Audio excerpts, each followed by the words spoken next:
Alrighty, Shabbat Shalom, Miss Bakah. This is Morey Medei Yahoo Ben Yashrael. Please let me know if you can hear me fine.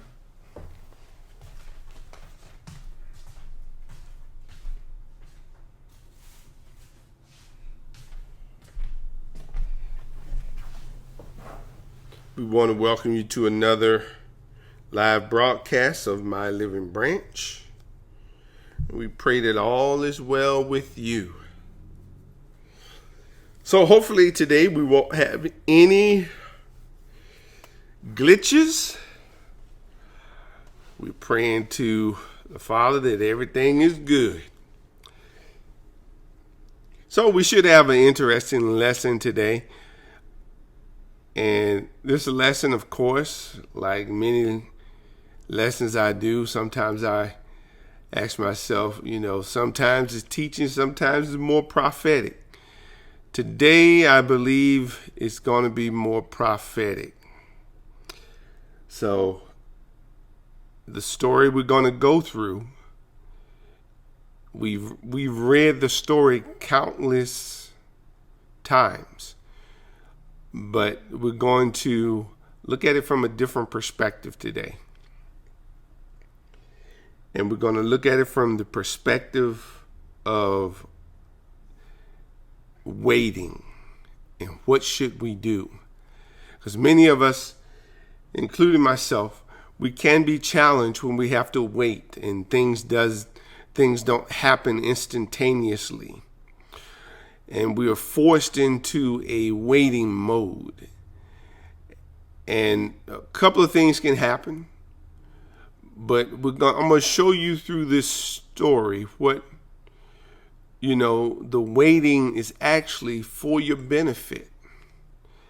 And if you will take advantage and look at these three areas while waiting, you will be surprised at what will work out. So, let's pray. And then we're going to get into our lesson. Baruch Hashem Yahweh Eloheinu Melech Haolam. Todah Rabbah, Father, for all of my misbakah, both far and near. We thank you for all of them. And we thank you for those that are joining in the live stream and those that will hear this at some appointed time. We're asking you, Father, to give us what we need from today's lesson so that we, during this time of waiting, we will see it as an advantage and not a disadvantage. We will see it and do the things necessary to take care and to understand where you're trying to take us and what you're trying to show us. Father, as always, we ask for forgiveness for our sins, iniquities, and transgressions. We acknowledge the sins of our forefathers and how both the forefathers and ourselves have walked wayward against you. We just ask you to restore us to the covenant of Abraham, Yitzhak, and Yaakov. And we thank you now, as always, for restoring us in all capacities. In the name of Mashiach Yahusha, Hallel to Yahuwah, Amen. All righty, Miss Bakah, I pray that you are well. We're going to start our lesson. I tell you, it's going to get interesting. So, let's jump right into it. So, you're going to see, we're going to be talking about dealing with chaos. And there are going to be certain areas that we're going to focus on in our life. There are many more, but we're going to focus on three main ones. But we want to remember that it's always Yahuwah's purpose. But those who wait on Yahuwah, we're not trying to open doors for ourselves. We're not trying to, and you'll see that in the lesson, we're not trying to make things happen, so to speak, ourselves. It's all in the Father's time. But while you're waiting, as we've discussed before, this is a time of preparation. And the question becomes, are you using that time wisely? Are you seeing the lessons and the things that he's trying to bring out of you and where he's trying to push you? So, chaos. These are the three main areas that we experience chaos in. They're not all conclusive, but they're the areas. Financial, can I get a witness? Family, can I get 2 witnesses? Personal, can I get 3 witnesses? There are other areas, but these are the ones I was instructed to address. So the lesson came about yesterday. I was in the kitchen and I was pondering, just, Father, okay, I need some guidance on how to, because I had the thought, but I didn't know how to best approach it. And I started with one particular story, but as I was in the kitchen, preparing a meal, it was like the Father just spoke clear as day. Use this story. And I was like, oh, wow. Okay, Father, I can see why you want me to use that story. Because the story I was going to use was a little further in the book of Genesis or Bereshit. But this one made perfect sense, and you could see every element of what we need to address. And we have to be honest, about what we need to deal with. Money, family, and personal stuff, it touches all of us. But the question is, when we're going through a waiting period, sometimes we don't see clearly and we don't allow the Father to help us to focus for his purpose. Not because we want to do something, but because of his purpose. See, sometimes people will force you down a road that you're not ready to go down. And instead of you just being straight up and saying, look, I'm not ready, you get on the road and as you're walking, you're saying to yourself, man, this just doesn't feel right.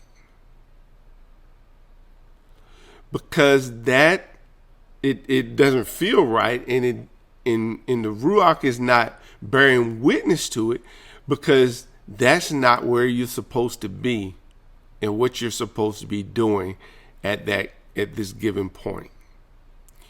So we're going to see how to focus in on finance or financial, family, and personal.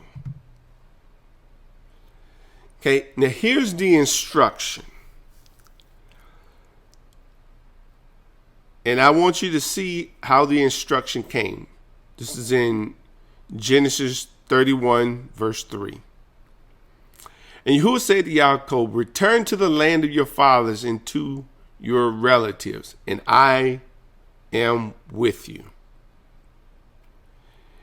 Now, if you go back over to Genesis 30, verse 25, he had something in his heart, but it didn't take place right then. And there was a waiting period. And all the things that happened during the waiting period dealt with money, family, or finances, family, and personal issues. So what was in his heart? What's in your heart? Genesis 30:25. And it came to be that Rachel had borne Joseph, that Yaakov said to Laban, "Send me on my way to go to my own place and to my land. Give my wives and my children for whom I have served you. Let me go, for you yourself know my service which I have done for you." And Laban said to him, "If I have found favor in your eyes, please stay. For I have diligently watched that Yahweh has blessed me for your sake." So this is the story we're going to go over. And what I want you to see is that when we walk through this story, I want you to fit the story over top of your life and ask yourself, why are you waiting? Why are you at this waiting point? What is it for? Okay. It's so in these particular areas, things can get prepared and correct. Because if you try to do things before they are addressed, and you're trying to, in Yaakov's case, he was trying to return to the land of Canaan or Canaan, where his fathers were from. So you have to realize that it's a process. Just because something was put in your heart doesn't mean that it's going to happen right then. You got to walk out the process of preparing. And you have to be willing to address these areas. Okay, so let's go over to the scripture. And let's walk this thing out.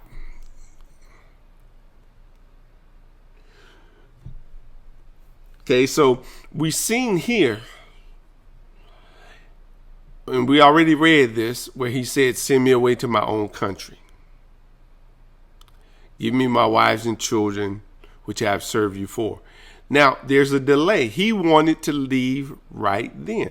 Sometimes you want to do things so fast, you want it to happen so fast, that you won't be properly prepared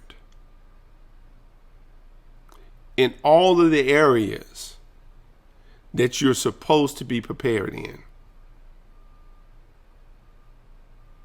Okay? And you will see this. So now let's jump down to verse 28.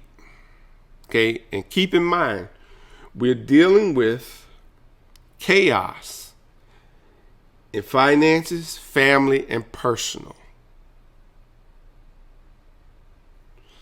And I want you to see yourself in this lesson. So even though we're just doing a lot of reading and I'm doing commentary, the objective is for you to see the process and what you have to do during the waiting period to be prepared for when it is time to leave, you'll be ready. And even in leaving, there's still things that have to be dealt with. Okay, so verse 28, "Name your wages, and I will give it." Jacob or Yaakov said to him, "You yourself know how I have served you, and how your livestock had fared with me. For you had little before I came, and it was increased abundantly, and Yahweh has blessed you wherever I turned. But now when I shall provide for my own household also," he said, "What will I give you?" Yaakov said, "You shall not give me anything." Okay, now I think this is key. this is part of the lesson that he learned from taking from others. If you will do this for me, I will again pasture your flocks and keep it. Let me pass through all your flocks today. Remove from it every speckled, spotted sheep and every black lamb, and the spotted and speckled among the goats, and they shall be my wages. Okay? So you could see we're talking about money or finances here. So my honesty will answer for me later when you come to look into my wages with you. Everyone that is not speckled or spotted among the goats, black among the lambs, if found with me, shall be counted stolen. Laban said, good, let it be as you have said. But that day Laban removed the male goats that were striped and spotted, and all the female goats that were speckled and spotted, and every one that had white on it, and every lamb that was black, and put them in the charge of his sons. And he set the distance of 3 days' journey between himself and Yaakov. And Yaakov pastured the rest of Laban's flock.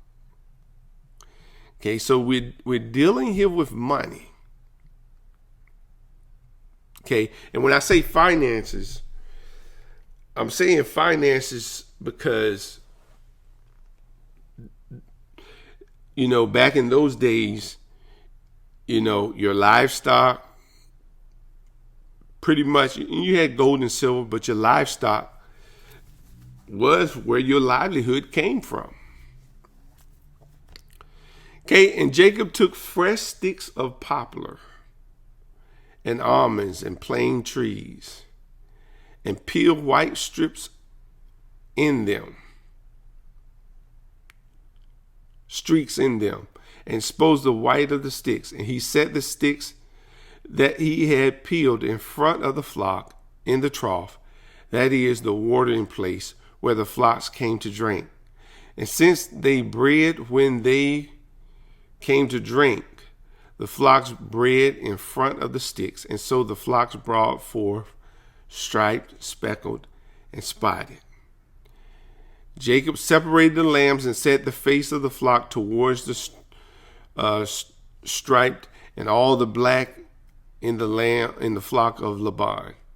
He put his own droves apart and did not put them with Laban's flock. Whenever the stronger of the flock were breeding, Yaakov would lay the sticks in the trough before the eyes of the flock, and that they might breed among the sticks. But the feebler of the flock, he did not lay them there. So the feebler would be Laban's, and the stronger Yaakov's. Thus the man increased greatly and had large flocks, female servants and male servants, and camels and donkeys. Now, notice that you'll find out later, where did he get his instruction from? During this time of waiting, he was ready to leave. But he'll tell you later on, he had a dream. And in the dream, it gave him instructions on how to create this wealth. Okay? And when it comes to finances, you have to ask yourself, first of all, what are your finances for? Okay, he giveth us wealth to establish his covenant in the earth. And Yahweh is the one that gives and takes. So you have to ask yourself, okay, when it comes to my finances, what are my finances for? Many will say, well, they're my finances. But you got to ask yourself, okay, if they're not for his purpose, then what are they for? So if we were to go to Deuteronomy chapter 8, verse 18, it says, and you shall remember Yahuwah thy Elohim, for it is he that giveth thee power to get wealth, that he may establish his covenant, which he swore unto thy fathers, as it is to this day. Now, many of us haven't gotten to the point where our finances actually belong to him. We still got our own agendas in why we want to accumulate wealth.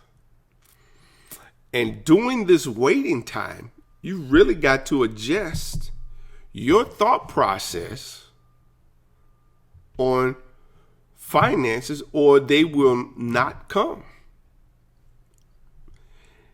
And if they do come, you will mishandle them and misuse them because your purpose is not intertwined. See, that's what the waiting period, those that wait, and it's not intertwined in the Father's purpose. So we really have to go back and look at why. Why it hasn't come, what happens when it comes. Do you think he would give it to you for your purpose? Or is he giving it to you? Would he give it to you because he has a purpose and he wants you to carry out his purpose? Then you have to learn to be a good steward over what he gives you. Many times we aren't faithful over a little, so why would he give us much? You have to learn to be faithful over the little first. And then he'll make you faithful over much. Okay, now, in the next chapter, you're gonna find that family and finances are kind of intertwined. But we're addressing family because chaos in your family, it's going to be hard to carry out the purpose that he's driving you towards. And I haven't even gotten to the chaos in you. We're talking about family. Now, it doesn't necessarily have to go in this order, but this is the order that, since the story lays out like this is how we're going to address it. Okay, now Yaakov heard the sons of Laban.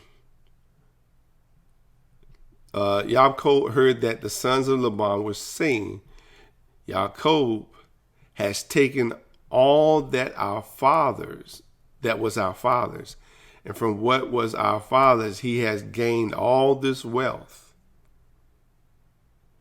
And Yaakov saw that Laban did not regard him with favor as before. Then Yahuwah said to Yaakov, return to the land of your fathers and to your kindred, and I will be with you.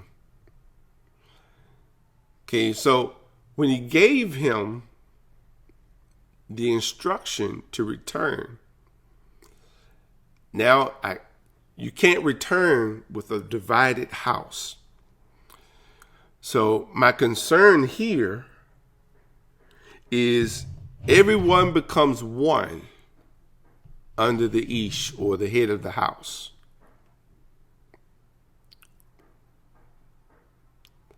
And all of us remember the story before, how, man, it was just, it was turmoil. Sister against sister. And he was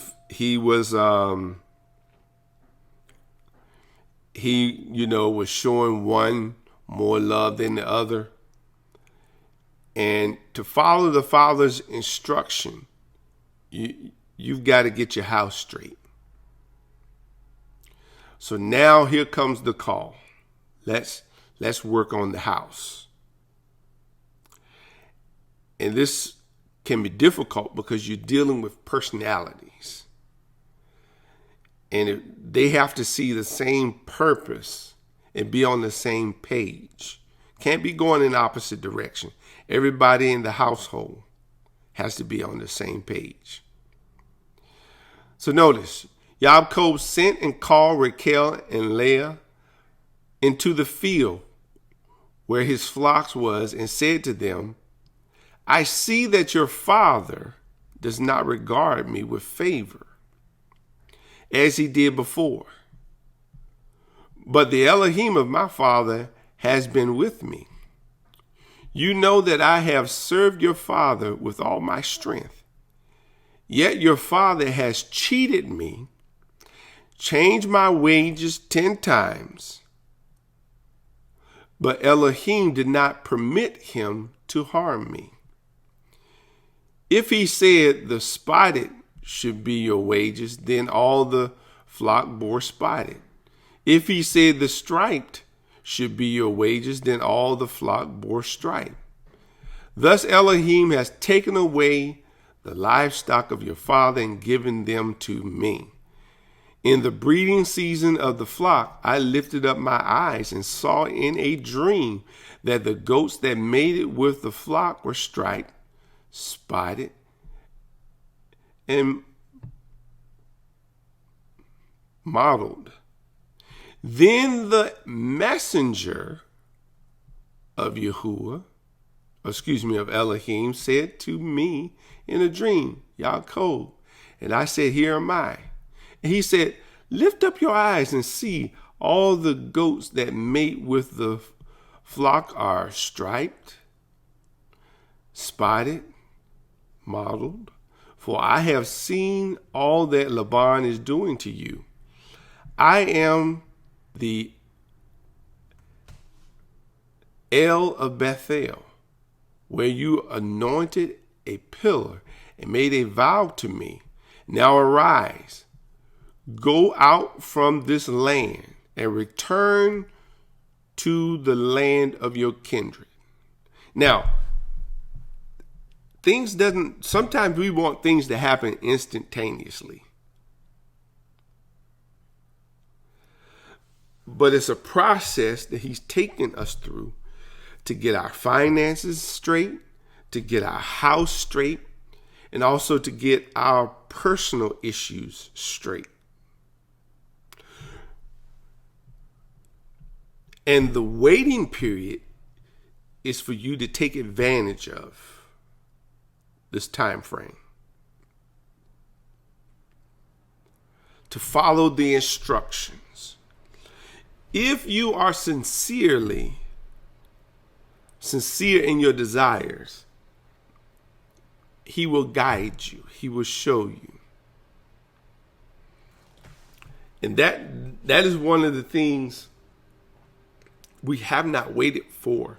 We have not waited for his guidance. We have not asked him to guide us. We just out here doing our own thing. But it's time to pull all that in, because things are getting ready to shift and change. the world that we once knew is changing. It's not going to be like that anymore. It's going to be much different. And we need to be in close communication with the Father so that he can walk us through this process. Now, let me tell you this. Not everyone's going to have the fortitude to walk through the process. Some are going to lag behind. Then at some point they'll get it. You want to take advantage of all of this now. You definitely want to take advantage. And in taking advantage of this waiting time, getting, the finances, letting him get your finances, letting him get your family in order, it's going to do something. You got to be there for one purpose. Now, notice.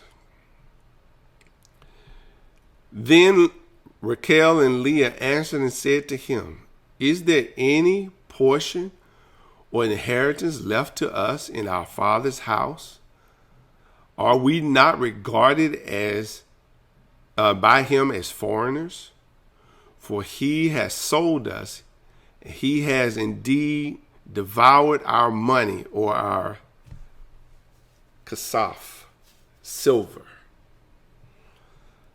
"All the wealth that Elohim has taken away from our father belongs to us and to our children. Now then, whatever Elohim has said to you, do." So all of a sudden, everybody's starting to see the picture. And this house, where all this chaos was happening, now starts to come together for one purpose. They weren't fighting against Yaakov. Okay? Now, I don't care whether the house has 1 or 10 wives. Everybody has to be on the same page. This is not an argument for having 1, 10. The house, just like Mashiach's house, if you expect to make it into his house, you have to be on the same page as him. There's no going off, I'm going to do my own thing. That's not how this works. So, I wonder, and I'm just led to ask this question, how many of us have seen the Father dealing in our finances, in our homes lately? For me, I've seen the direction very clear. And I'm sitting back patiently following the instructions as they come in. Because the call's going to come. And the instruction is going to say, give more. It's going to give a more precise direction on what to do. Now, if you're not connected in, then you'll be scratching your head. What is Moray talking about? But for those of us that are connected in and are watching the events that are taking place in our life, you'll be like, okay, I see the Father's hand in this. And I could not effectively carry out the instructions that he's given me, nor the instructions that are coming in the state that I was in. So during the waiting period, he's been changing all sorts of things in your life. He's been shaking. Some of us, I can just see it. He's just been shaking us around, and we're like, oh man, it's like being on a boat in the wind. Ooh, okay. These waves are getting me sick, but you're still holding on to it. You're still hanging in there because you got trust in what he's showing you and trust in how he's been guiding you. You've learned him over the years. And for us, it's going to be, man, I see a celebration coming. But guess what? During the waiting period, we still got more things we need to take care of and address.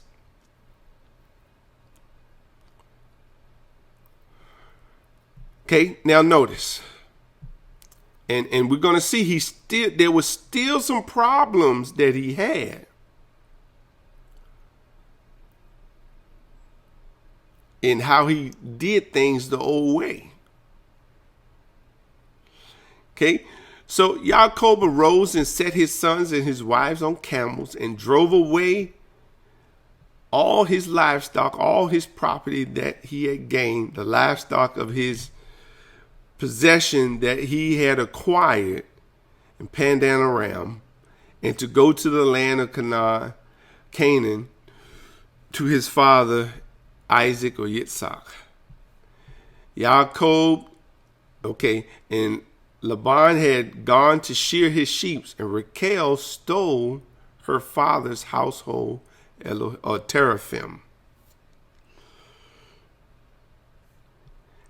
And Yaakov tricked, now this is interesting, Laban the Aramean, by not telling him that he intended to flee. Now, this kind of reverts back to an old way. I'm going to take this thing in my own hand. And did with trickery. Remember? What did he do with his father? He tricked him into blessing him. I mean, think about it. There's still some of the old way that has to be dealt with. And it's going to happen. Some of us still have some old ways that need to be dealt with. And even in following the instructions, as you're walking this thing out, things are gonna happen, and you're wondering why it's happening. Well, as I always say, it's happening to change you. And he fled with all he had and arose and crossed Euphrates and set his face toward the hill country of Gilead. And it was told Laban on the third day that Yaakov had fled, and he took his kinsmen with him and pursued him for 7 days and followed close after him into the hill country of Gilead.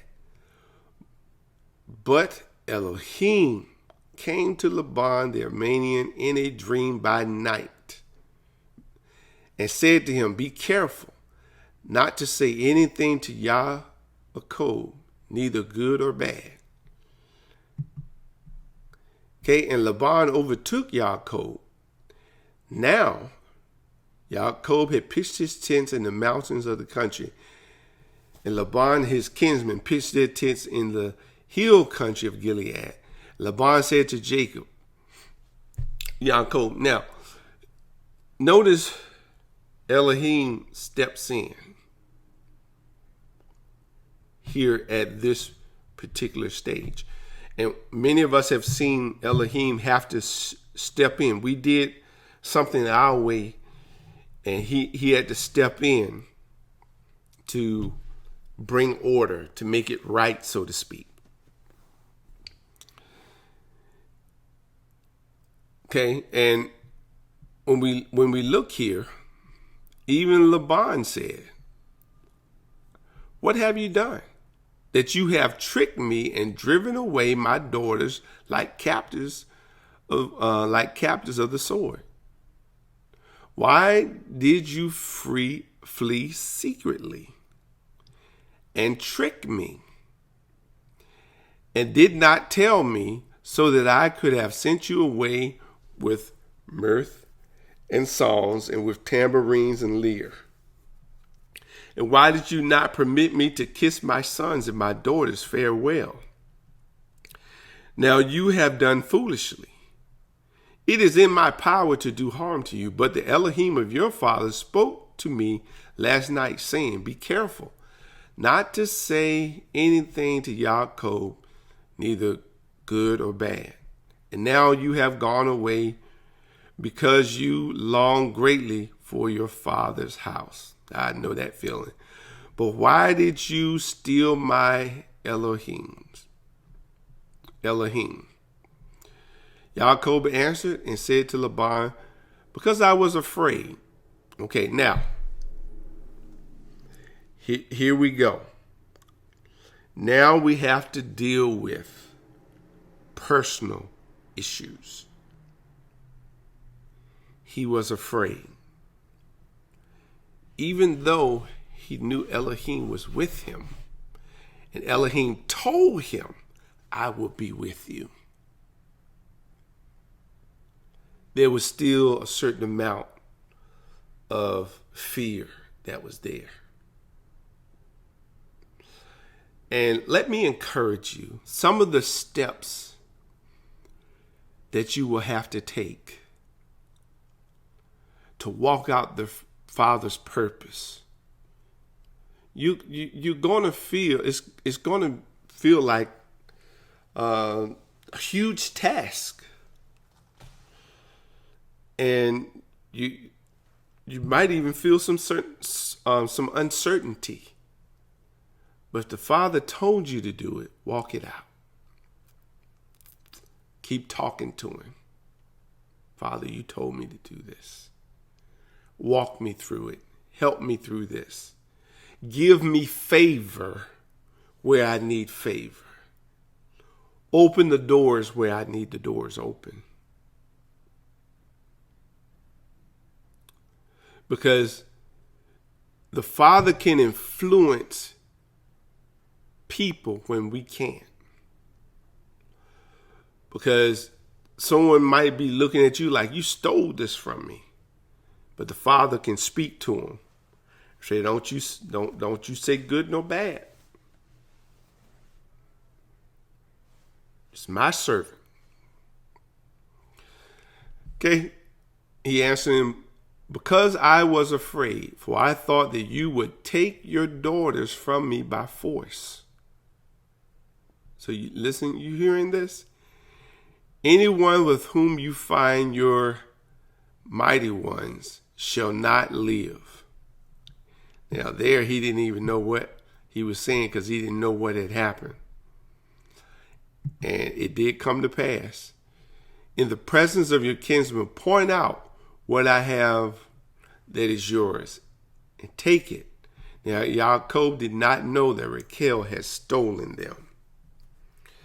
So Laban went into Yaakov's tent, into Leah's tent, and into the tent of the two female servants, but he did not find them.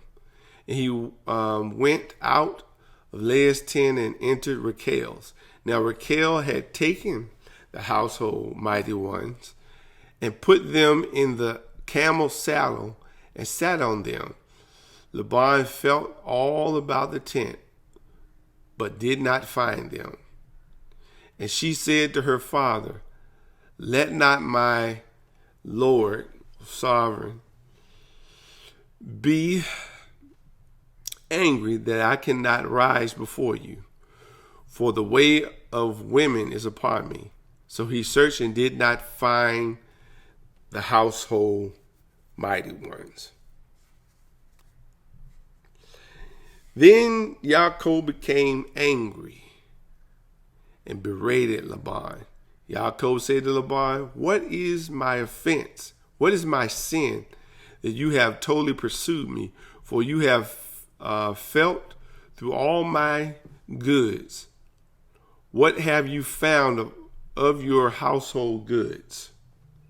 Set it here before my kinsmen and your kinsmen, that they may decide between us. These 20 years have I been with you, and your lambs and your female goats have not miscarried, and I have not eaten the rams of your flocks. What was torn by the wild beasts I did not bring to you. I bore the loss of it myself. From my hand you required it, whether stolen by day or stolen by night. There I was. By day the heat consumed me, the cold by night. My sleep fled from my eyes. These 20 years have I been in your house. I've served you 14 years for your 2 daughters and 6 years for your flocks, and you have changed my wages 10 times. If the Elohim of my fathers and the Elohim of Abraham and the fear of Yitzhak had not been on my side, surely now you would have sent me away empty-handed. Elohim saw my affliction, the labor of my hands, and rebuked you last night. Then Laban answered and said to Yaakov, the daughters are my daughters, the children are my children, the flocks are my flocks, and all that you see is mine. But what can I do this day to these my daughters and for their children whom they have bore? Come now, let's make a covenant, you and I, and it be a witness between us. So they made a covenant and went forth. Okay. So he's gotten past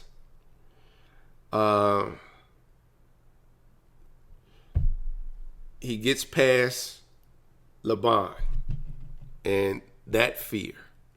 So now that's behind him. Then we come over. Start in we start in chapter 32. But let me make sure I want to make sure I didn't, let's see.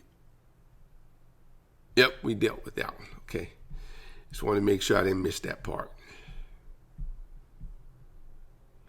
Okay, now we're coming over to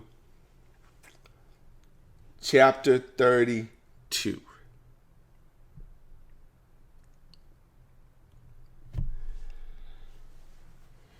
Okay, and Yaakov went on his way, and the messengers of Elohim met him. And when Yaakov saw them, he said, this is Elohim's camp. So he called the name of the place Ma'anim. And Yaakov sent messengers before him to Esau his brother in the land of Seir, the country of Edom, instructing them. Now, here's another personal issue. So when you walking this stuff out, this journey, don't think that you're not going to deal with these personal issues that you got hanging or left hanging. It's all coming back full circle. You know, dealing with your past and your fears and what you're afraid of, all this stuff, in order to get where the Father is taking you, you got to, as the Hebrew writer said, lay aside every weight and the sin that does so easily beset you, and run with patience the race that is set before you. You have to have this patience and walk this thing out and not just gloss over, if you got anger problems, time to deal with it. If you got lying, if you got lying, it's time to deal with it. If you got loneliness problems, it's time to deal with it. And let me just say this about the way to deal with loneliness is not so much in a person, but you got to find fulfillment in Elohim within you and his purpose. And then you're prepared. Sometimes we think that getting a person is going to alleviate certain things. No, it doesn't do it. Trust me. It's better to wait and be prepared than to not be prepared and then get something that's not going to help you.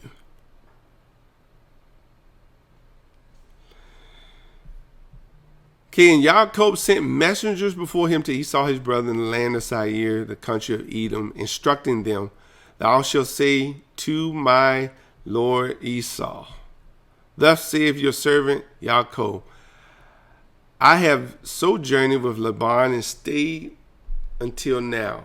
I have oxen, donkeys, flocks, male servants, female servants. I have sent to tell my Adon, or in order that I might find favor in your sight." And the messengers returned to Yaakov, saying, "We came to your brother Esau. He was coming to meet you. There were 400 men with him." Now Yaakov was greatly afraid and distressed. He divided the people who were with him and the flocks and the herds and the camel into two camps, thinking if Esau comes to one camp and attacks it, then the camp that is left will escape. And Yaakov said, "O Elohim of my father Abraham, Elohim of my father Yitzhak, O Yehua, who said to me, return to your country and to your kindred, that I may do you good. I am not worthy of the least of all the deeds of the steadfast love and all the faithfulness that you have shown to your servant." Now, what do you see happening here? What is this situation, which looks like chaos, what is it doing to him? And listen to this prayer. This is a powerful prayer. This prayer makes my ruach just sing. I want you to see this. And sometimes we want our situation to move so bad. But it's in these situations that produce the greatest result of change that we ever could realize. But many times we don't want to go through that. We wanted to hurry up and be over with. I just gotta start right. First, he gives him what he told him. Okay, the first thing you've got to be working with, make sure he done told you something. Okay, because if he hasn't told you anything, you don't have anything to stand on. But if he's told you something, now you can give him what he told you back to him. Return to your country and to your kindred, that I may do good. Do you good. I am not worthy of the least of all the deeds of steadfast love and all the faithfulness that you have shown to your servant. For with only one staff I have crossed this Jordan, and now I have become two camps. Please deliver me from the hand of my brother and from the hand of Esau, for I fear him. You got to be honest. Not everybody's honest, but situations will make you be honest. For I fear him, that he may come and attack me, the mother with the children. But you said, I will surely do you good and make your offspring as the sand of the sea, that cannot be numbered for multitude. Man, I tell you what, if you're going through something right now, you just should thank him and give him praise, because it's there to make you better. It's there to increase you. It's there to change you. I always say, he's not trying to change your situation. He's trying to change you. It's powerful stuff. So he stayed there that night, and from what he had with him, he took a present for his brother Esau. Okay, 200 female goats, 20 male goats, 200 lambs, 20 rams, 30 milking camels and their calves, 40 cows, 10 bulls, 20 female donkeys, 10 male donkeys. That's a lot of stuff. These he handed over to his servant, every drove by itself, and said to his servants, pass on ahead of me and put a space between the drove and drove. And he instructed the first, when Esau, my brother, meets you and asks you, to whom do you belong? Where are you going? And whose are these ahead of you? Then you shall say, they belong to your servant Jacob. They are presents sent by my lord Esau. Moreover, he is behind us. And he likewise instructed the second and the third and all who followed the droves. You shall say the same thing to Esau when you find him. And you shall say, moreover, your servant Jacob is behind us. For he thought, I may appease him with the present that goes present that goes ahead of him, and afterwards I shall see his face. Perhaps he will accept me. So the present passed on ahead of him, and he himself stayed that night in the camp. Okay, now we're getting to a verse that is going to be very important. The same night he arose and took his 2 wives, his 2 female servants, and 11 children, and crossed over the Forth of Yabbok. He took them and sent them ahead across the stream, and everything else that he had. And Jacob was left alone. Okay? Left alone. So now, many people, for me, sometimes you have to be alone. And when I say alone, because there's something so you can hear clearer, see clearer, focus. And it says a man wrestled with him until the breaking of day. And when the man saw that he did not prevail against Yaakov, he touched his hip socket. Yaakov's hip was put out of place as he wrestled with him. Then he said, "Let me go, for the day has broken." But Yaakov said, "I will not let you go unless you bless me." Now, this is quite an acknowledgement, because he realized where he is. Remember, he's already seen messengers. He's already talked about this must be the host of Elohim. He's understanding now that his cunningness is not cutting it. You can be the smartest person. You can be the brightest person. But unless Elohim blesses you, it's futile.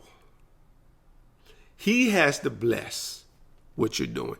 He has to bless the fruit of your hand. Don't make a move until he put his blessings on it. It's what I can tell you.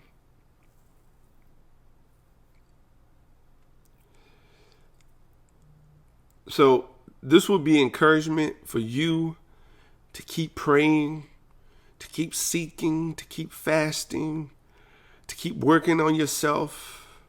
Don't let go until he blesses you. He said to him, "What is your name?" He said, "Yaakov." Then he said, "Your name shall no longer be called Yaakov or Jacob, but Israel. For you have striven with Elohim and with man and have prevailed." Then Yaakov answered him, "Please tell me your name." But he said, "Why is it that you ask my name?" And there he blessed him. So Yaakov called the name of the place, Peniel, saying, "For I have seen Elohim's face to face, yet my life has been delivered." The sun arose upon him as he passed over Peniel, limping because of his hip. Therefore, to this day, the people of Israel do not eat the sinew of the thigh that is in the hip socket, because he touched the socket of Yaakov and the sinew of his hip. So he came out with a lip, but he came out blessed. So what is all of this doing for us? Now I'm going to take you to one last verse, because I want you to see he changed his name. Okay? Because now he's going from being a surplanter, one that's always sneaking to do things, and now his name has changed because he's prevailed. He has endured. And that's what you have to do. So let's go over to Genesis 35, verse 1.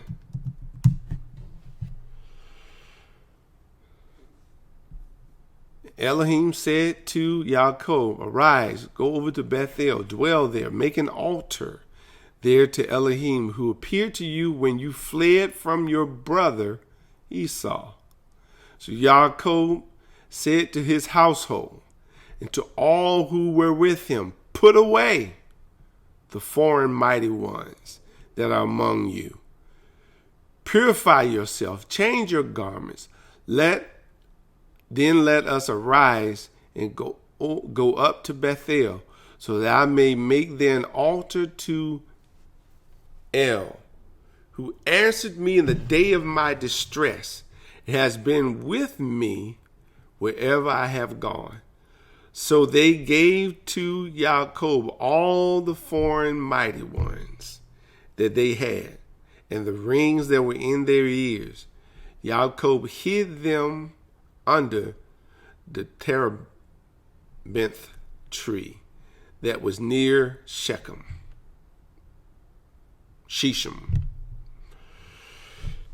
So I'm hoping you're seeing this. The name change was more than just a name change. It was a character change. And through all of this that you're experiencing, he's changing your character. He's changing you. I mean, there's been some powerful testimonies from various ones that I know that over the last couple of years, things that they have experienced and how they've had to walk things out, and trust and believe that the Father would open doors if he told you to do something. Now, if he didn't tell you, you need to sit still and find out what he's telling you. But when he tells you and you're in the waiting process, you walk it out. So I pray that this prophetic lesson, if you want to call it that, has been a help to all of us. It's been a help for me. It came out of nowhere, especially using this particular story, because in it you see finances, you see family, you see personal stuff that has to all be addressed. And my prayer is that you are taking the time and not just, it'll be okay. So now it is time. Ask yourself a question. Am I truly ready? Have I dealt with all the things the Father wants you or me to deal with, in your finances, your family, your personal life? Are you willing to let the Father guide you through the process of preparing? And you need his guidance. You need scriptural examples. And that's why he gave me this particular one, because you see it walked out in the life of one of our patriarchs. So let's start the journey of process. As we walk through the story, please, in which we did, we saw the finances. Okay, what is Yahuwah changing? Yahuwah is trying to change you and not your situation. Once you change, your situation will change. He's trying to take out those old ways and bring you to the new way. The new way is his way. He's trying to transform you. If you're willing to hang on. See what the caterpillar has to do? He has to hang on. And over the course of time, he emerges as a beautiful butterfly. If you're willing to go through the process. So let's pray, Miss Bakah. I went a little bit longer today, but that's fine. Because I'm just trying to give you what the Father gave me. We'll get back to the deep research lessons at some point, but as of right now, this is how he's operating, and I just have to flow with it. Father, I pray for all of my misbakah that are scattered to the four corners. I'm asking you to help them to see the change that needs to take place. And if they're already going through the process, cause them to realize and walk it out in patience and long suffering, that you will bring things out all right. Father, I give you praise because I know that you're going to speak to the hearts of every last one of us. You're going to give us direction. You're going to give us insight. And Father, I just thank you for the misbakah and for guiding them for testimonies that shall come forth. We couldn't do this thing without you. Guide our every step. Be with us. Talk to us in the name of Mashiach Yahusha. Encourage us. And we give you all the praise, honor, and esteem in the mighty name of Mashiach Yahusha Hallel to Yahweh. Amen. All right, Ms. Bakar. Well, we already in the July.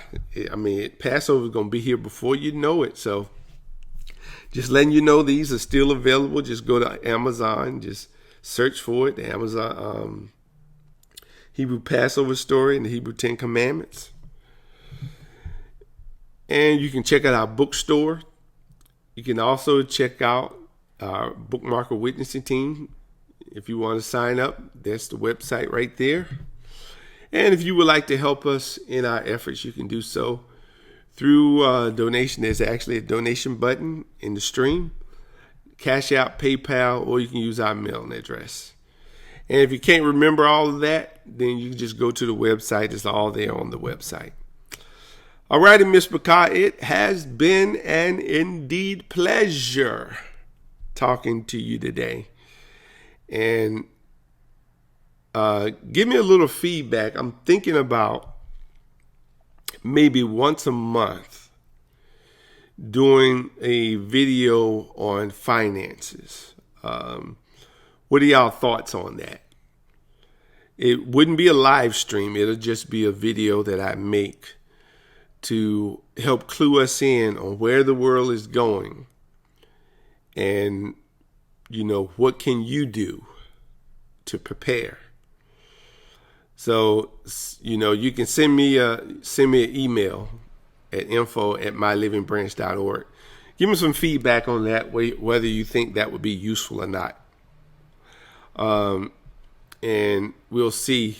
You know, even though I got a lot of things on my plate, preparing is helping people prepare. It's definitely one of the things that I have to do. So give me some feedback. info@mylivingbranch.org.